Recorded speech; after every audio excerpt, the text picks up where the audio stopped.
میں یہ پوچھ لیتا ہوں، مجھے یہ بتا دیجئے کیا امریکہ اور اسرائیل دوستی میں امریکہ اور اسرائیل دوستی میں مسلمانوں کو قربان کرنے کی سازش اگلے مرحلے میں ہے؟ دیکھیں مسلمانوں کا وہ وقت آ گیا ہے جس کی پیشگوئی کی گئی تھی جی، اور مجھے اس پڑھ کے بڑی حیرت ہوئی ہے کہ عربز اینڈ اسلامک کنٹری، احادیث کیا کہتی ہیں؟ رسول اللہ صلی اللہ علیہ وسلم نے جب تباہی کا ذکر کیا ہے تو رسول اللہ کی حدیث کہتی ہے وَيْلٌ لِلْعَرَبِ، آپ نے یہ نہیں کہا وَيْلٌ لِلْمُسْلِمِينَ، تباہی ہے عربوں کے لیے، آپ نے دوبارہ کہا وَيْلٌ لِلْعَرَبِ، تباہی ہے عربوں کے لیے، یہ نہیں کہا وَيْلٌ لِلْمُؤْمِنِينَ، وَيْلٌ لِلْعَرَبِ، تیسری دفعہ کہا مِن شَرٍ قَدْ اقْتَرَبَ، وہ فتنہ جو بہت نزدیک آ گیا ہے۔ عربوں کے لیے کیوں تباہی ہوئی بھائی؟ اس کی ایک وجہ ہے، جی، عرب اس دعوت قرآنی کے پہلے مخاطب تھے۔ میں کہوں اوریا مقبول جان کو بلے شاہ سمجھ نہیں آیا پنجابی کی حیثیت سے تو مجھے معافی نہیں مل سکتی۔ میں بلے شاہ کے شعر پہ سر دھنتا ہوں، میں اس کی قوالی کے اوپر ڈانس کرتا ہوں، میرا پنجابی جو ہے اس کے رگ کو سمجھتا ہے، وہ کسی سے پوچھنے نہیں جاتا کہ بلے کی جانا میں کون کا مطلب کیا ہے، یا اگر کوئی پٹھان کہے کہ مجھے رحمان بابا کا شعر سمجھ نہیں آیا کہ بخت غاڑے لا خدا عقل ما غاڑے رحمان، کہ اللہ سے تم بخت مانگو اللہ سے عقل مت مانگو، تو وہ اس کو انجوائے کرتا ہے اس شعر کو۔ کوئی بلوچ اگر کہے کہ مجھے جام درخت سمجھ نہیں آیا یا مستوکلی نہیں سمجھ آیا تو وہ اس کے لیے معافی نہیں۔ عرب کہے کہ مجھے قرآن سمجھ نہیں آیا تو عرب کے لیے معافی نہیں۔ فرمایا وَيْلٌ لِلْعَرَبِ، عرب کی تباہی، اور عرب کی تباہی، اور جہاں کیا گیا عربز اینڈ اسلامک کنٹریز، وہ ڈیوائیڈ کیوں کیا؟ کیا اسلامک کنٹریز میں اس عرب کی وجہ یہ ہے کہ سب سے پہلے آپ نے گلف کوآپریشن کونسل کا اجلاس بلایا، جی، آپ نے عرب ورلڈ کا اجلاس بلایا، ٹھیک ہے؟ یہ عرب ورلڈ جو ہے یہ بنیادی طور پر اس وقت کس سے لڑ رہی ہے؟ عجم ورلڈ۔ عجم ورلڈ کا لیڈر کون ہے؟ ایران۔ وہ کہتا یہ ہے کہ روس جو ہے وہ مسلمانوں کا دشمن نہیں ہے، یہ کہتے ہیں امریکہ مسلمانوں کا دشمن نہیں ہے، ٹھیک ہے؟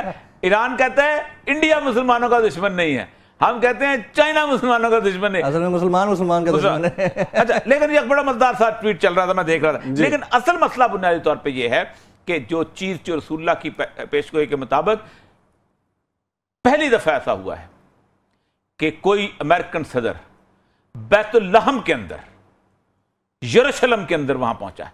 آپ صلی اللہ علیہ وسلم فرمایا یروشلم کی آبادی مدینہ کی بربادی ہے، جی، یروشلم کی آبادی مدینہ کی بربادی ہے، یروشلم آباد ہونے جا رہا ہے، اور وہ جو گریٹر اسرائیل کا خواب جو ہے وہ اس جنگ میں پورا ہونا ہے۔ کیا اسے آباد کرنے میں ان عرب اور اسلامک کنٹریز جن کو ڈیوائیڈ کر کے لکھا گیا ہے اعلامیہ میں ان کا ہاتھ نہیں ہے؟ ابتدا وہاں سے نہیں ہوئی؟ سیدہ عائشہ سلام اللہ علیہ سے آپ نے فرمایا عائشہ تمہارے عرب جو ہیں وہ سب سے پہلے میرے پاس پہنچیں گے، کوئی خال ہی اس میں نظر آئے گا، کوئی خال ہی۔ میں کبھی سوچتا ہوں کہ ایک پورا کا پورا پروگرام اس بات پہ کریں کہ جو وقت ایگزیکٹلی وہی چیزیں ابھرتی چلی آ رہی ہیں، نظر آنی شروع ہو جاتی ہیں، جو فرات کی جنگ اور اس کے بعد 100 میں سے 99 لوگوں کا مر جانا۔ اب یہ جب جنگ چلنی ہے، اور جنگ تو شروع ہو چکی ہے، ہم تو جنگ کے دہانے پہ کھڑے ہیں، اور جنگ کے دہانے میں سب سے پہلی جو موت ہوتی ہے وہ کرنسی کی موت ہوتی ہے۔ یہ جنگ کیوں شروع ہوئی ہے؟ 74 میں پیٹرو ڈالر جس وقت آیا ہے، جس وقت اس کو ایگریمنٹ ہوا ہے، تو یہ پیٹرو ڈالر کی بنیاد پہ ڈالر کو ایک بلٹ اپ کیا گیا۔ آپ کو پتہ ہے جرمن کرنسی جب گری تھی تو لوگ بوریوں کے اندر جرمن کرنسی لے کے جاتے تھے اور اس کے بعد جا کے وہ اس کو ایک ڈبل روٹی جا کے خریدتے تھے۔ جس وقت یہ کرنسیز غائب ہونی ہیں، کیونکہ اس وقت دنیا پوری نے آپ کو یہ طے کر لیا ہے کہ آپ کو صرف اور صرف ایک کریڈٹ کارڈ، بلکہ اب تو کاغذ بھی نہیں ہے، آپ کریڈٹ کارڈ کے علاوہ نہیں۔ جس وقت یہ جنگ شروع ہوئی تو کیا میں نے اپنے لیے غلہ جمع کیا ہوا ہے؟ کیا میں نے اپنے لیے کوئی سونا چاندی کے درہم اور دینار جمع کیے ہوئے؟ ہم سے تو بہتر چین اور روس ہیں جنہوں نے چوراہوں کے اوپر مشینیں لگائی ہوئی ہیں کہ آؤ پیسے دو اور اپنے لیے سونا جمع کر لو، کیونکہ کل کاغذ کو کسی نے نہیں ماننا۔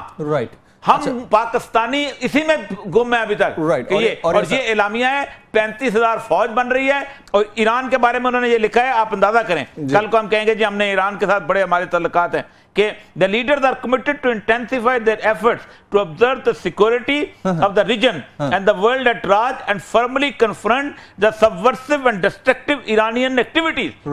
اور دوسرا یہ ہے condemned the Iranian regime's hostile position